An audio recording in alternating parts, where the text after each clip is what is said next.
तातारियों के पास कोई इल्म ज़कीरा, कोई शाइस्ता तहज़ीब, कोई मुरत्तब वसीअ कानून न था। उनका एक सीधा साधा रिवायती कानून था जो क़बाइली ज़िंदगी में राइज था और कोहे कराकरम और उसके अतराफ के इलाके में उसका अमल और दखल था। नीम वहशी अक़वाम में जैसे उर्फ़ होते हैं वो वैसे थे। उनके पास कोई आइन, कोई तहज़ीब और कोई लिटरेचर नहीं था। नतीजा ये हुआ कि उनको मुसलमान उलमा और दानिश्वरों की ज़रूरत पेश आई। मुसलमान उलमा और दानिश्वर जब उनके दरबार में पहुंचे तो उनकी ज़हानत और उनकी इल्मियत का सिक्का उनके दिलों पर बैठ गया। इस्लाम की तहज़ीब ने उन्हें अपना गिरविदा बना लिया। नतीजा ये हुआ कि तातारी मुसलमान हो गए।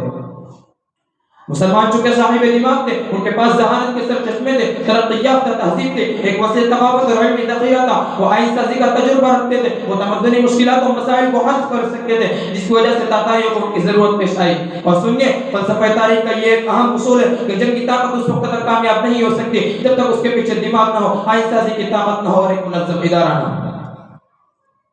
असर जदीद में आलम इस्लाम के उलमा, जामियात के असातिज़ा, प्रोफेसर साहिबान, हमारे कानूनदा और हमारे अदीब व दानिश्वर तबक़े की एक जिम्मेदारी तो ये है कि वो ये साबित करे कि ये दीन जहालत के बदन से और फौजी ताकत से पैदा नहीं हुआ बल्कि मारिफत से पैदा हुआ है, अल्लाह ताला की रहनुमाई से पैदा हुआ है, वही से पैदा हुआ है। ये ज़माने का साथ दे सकता है, ये तमद्दुन की रहनुमाई कर सकता है और उसकी निगरानी कर सकता है कि ये तमद्दुनी बेराह न होने पाए, फासिद न होने पाए, तखरीबी रास्ता इख्तियार न करने पाए और ये ताअत्तुर उलमाए दीन और आला तालीम याफ्ता तबक़ा ही दे सकता है और ये बड़ी जिम्मेदारी है।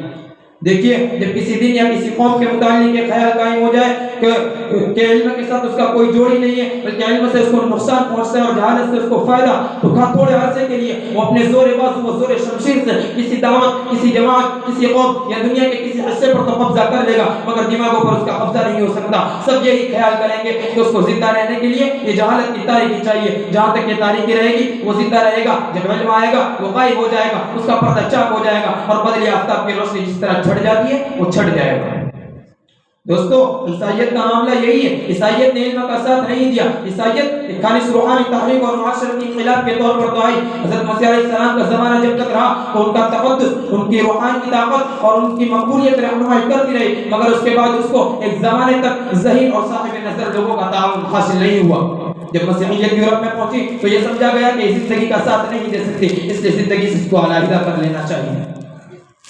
जब यूरोप जैसे बेचैन मुल्क और वहाँ के बेचैन कौमों में जो जिंदगी के लिए दौड़ रही थी और मचल रही थी, मसीहियत पहुंची तो यह हकीकत बहुत जल्द मुनकशिफ हो गई कि मसीहियत बदलते हुए ज़माने, दौड़ते हुए मुआशरे और उबलते हुए इल्म का साथ नहीं दे सकते। उस वक्त मसीही उलमा की बहुत बड़ी जिम्मेदारी थी कि वो मसीहियत की इफादियत को साबित करते, रहनुमा उसूल देते, ज़माने के जायज़ तकाज़ों और फितरत इंसानी की जायज़ ख्वाहिशात को कबूल करते और कहते कि ये ठीक है, लेकिन उसके साथ मज़हब की हिदायत और निगहबानी चाहिए। ये उन्होंने नहीं किया। वो दो गिरोहों में बढ़ गए। हाकिमाना गिरोह ने मसीहियत को बस अक़ीदे के तौर पर तस्लीम किया और बाकी जिंदगी को, आइन साज़ी को खुली छूट दे दी। और दूसरा तबका उलमा का था, उन्होंने मुखालफत शुरू कर दी और कहा तरक्की जरूरी नहीं, तरक्की जिंदगी से फिरार में है, कलीसियाओं में जाने में है, शादी न करने में है, इस दीवानी जिंदगी से मुंह मोड़ लेने में है और औरत के साए से भागने में है और उसमें रूहानियत का बचाव है। नतीजा ये हुआ कि दोनों तबकों ने ईसाइयत को फायदा पहुंचाने के बजाय नुकसान पहुंचाया। जो हाकिम तबका था उसने आज़ादी के साथ अपने तमद्दुन का ढांचा बनाना शुरू किया, लोगों को अपना गुलाम बनाना शुरू किया। जो मसीहियत की तारीफ के खिलाफ था उसने ईसाइयत को बदनाम किया। तकरीबन ये सिलसिला सेंट पॉल के ज़माने से शुरू हुआ और आज तक जारी है। यूरोप इसी रास्ते पर गामज़न है। नतीजा ये हुआ कि लोगों ने कलीसिया से रिश्ता तोड़ लिया। कलीसिया और रियासत के दरमियान हमेशा के लिए जुदाई हो गई और ईसाइयत सिमटते एक नुक्ता हो गई। ये गलत आलम इस्लाम में अल्हम्दुलिल्लाह नहीं होने पाई है, इसलिए कि शुरू से इस्लाम और इल्म का चुनी दामन का साथ था कि जिसकी पहली वही इक़रा के लफ्ज़ से शुरू हुई हो, जिसकी पहली वही में कलम को फरामोश न किया गया हो, वो इल्म और कलम का साथ कैसे छोड़ सकता है? इस्लाम में इसका तसव्वुर भी नहीं किया जा सकता कि दीन और इल्म में दूरी होगी, इसलिए कि शुरू से इस्लाम और इल्म का चुनी दामन का साथ रहा है। देखिए, जब बद्र के कुरैशी कैदी मदीना पहुंचे तो उनमें कई ऐसे थे जो फिदिया अदा करके रिहाई हासिल नहीं कर सकते थे, तो उनका